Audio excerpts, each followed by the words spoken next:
Bismillahirrahmanirrahim. Assalamualaikum warahmatullahi wabarakatuh.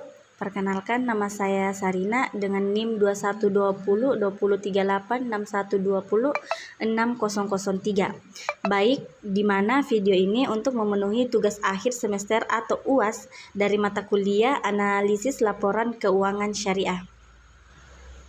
Baik, di sini saya akan menganalisis keuangan dari perusahaan Aldin Manufaktur. Berikut ini adalah neraca Aldin Manufaktur Company yang tertera di dalamnya beberapa pos-pos dari tahun 2021 hingga 2022, yang dimana nilai-nilai dari pos-pos tersebut akan kita masukkan ke dalam rumus mencari beberapa rasio. Baik, selanjutnya di mana yang akan kita bahas yaitu rasio likuiditas. Nah, rasio likuiditas merupakan suatu pengukuran terhadap kemampuan aset perusahaan untuk membiayai kewajiban atau utang jangka pendeknya.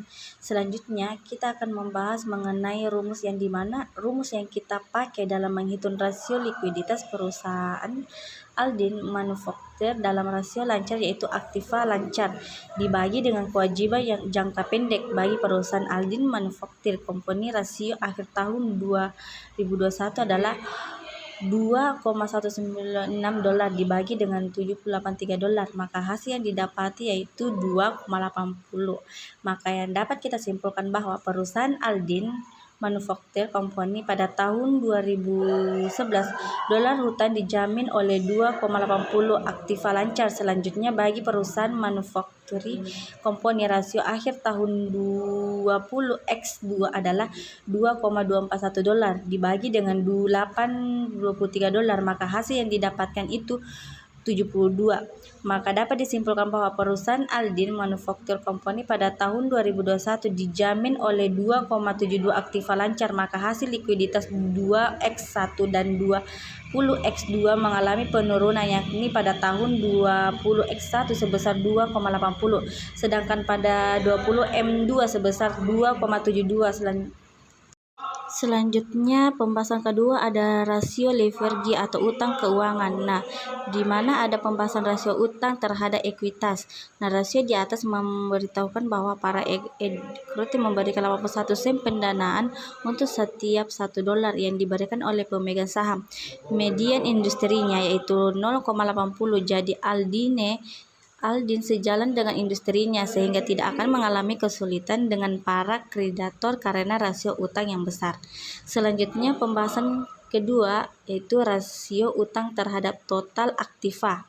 Nah, rasio ini menunjukkan persenti aktiva perusahaan yang didukung oleh pendanaan utang. Rasio ini di atas bisa diinterpretasikan 45% dari aktiva perusahaan didanai oleh utang atau dari berbagai jenis, sementara sisanya 55% pendanaan berasal dari ekuitas pemegang saham. Baik, selanjutnya yang ketiga itu ada rasio cakupan.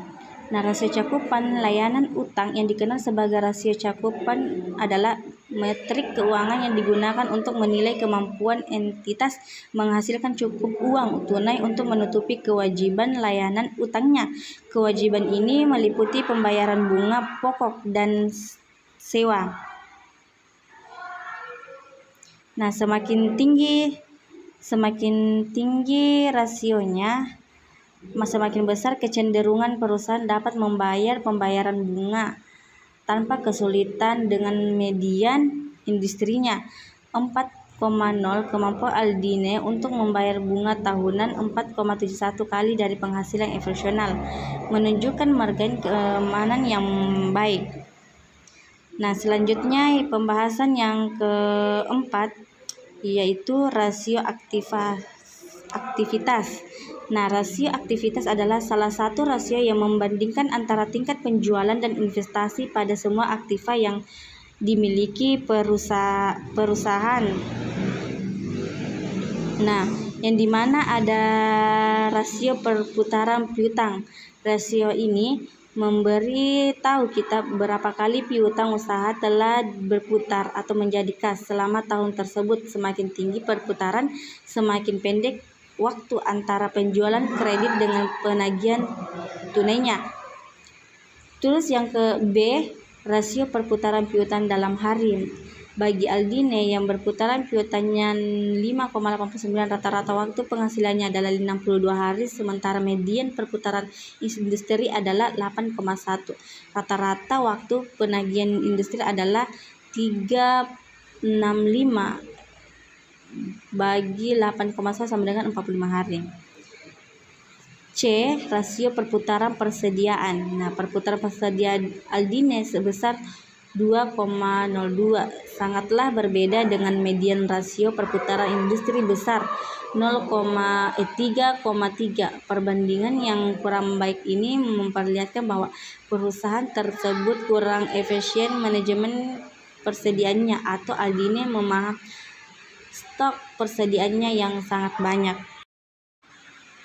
Selanjutnya D. Rasio perputaran persediaan dalam hari. Nah, angka ini memberitahukan berapa hari rata-rata sebelum persediaan diubah menjadi piutang melalui penjualan. Jika kita mengubah median perputaran persediaan industri 3,3 dalam suatu hari, hasilnya 365 bagi 3,3 sama dengan 111 hari. Jadi Aldine rata-rata 70 hari lebih lambat dalam mengubah atau persediaan daripada perusahaan lainnya. Selanjutnya E. Rasio perputaran total aktiva. Aldine menghasilkan pendapatan penjualan per $1 investasi kurang dari median industri sebesar 1,65. Rasio perputaran aktiva memberitahukan efisiensi relatif penggunaan total aktiva perusahaan untuk menghasilkan penjualan. Selanjutnya poin kelima, ada rasio profitabilitas. Nah, rasio profitabilitas merupakan perbandingan untuk mengetahui kemampuan perusahaan dalam mendapatkan laba atau profit dari pendapatan earning terkait penjualan aset dan ekuitas atas dasar pengukuran tertentu. Nah, adapun poin pertama yaitu profitabilitas dalam kaitannya dengan penjualan. Yang pertama, rasio margin laba kotor. Margin laba kotor Aldine secara signifikan berada di atas median industrinya sebesar 23,8 hingga menunjukkan bahwa perusahaan tersebut secara relatif kurang efektif dalam produksi dan penjualan produkti di atas biaya yang dikeluarkan. Yang kedua, rasio margin laba bersih. Bagi Aldine 5 sen dari setiap $1 penjualan membentuk laba sebesar pajak margin laba bersih dari Aldine 6 di atas median dan margin laba bersih industrinya, yang menunjukkan perusahaan tersebut memiliki tingkat relatif yang lebih tinggi daripada kebanyakan perusahaan lainnya industri yang sama.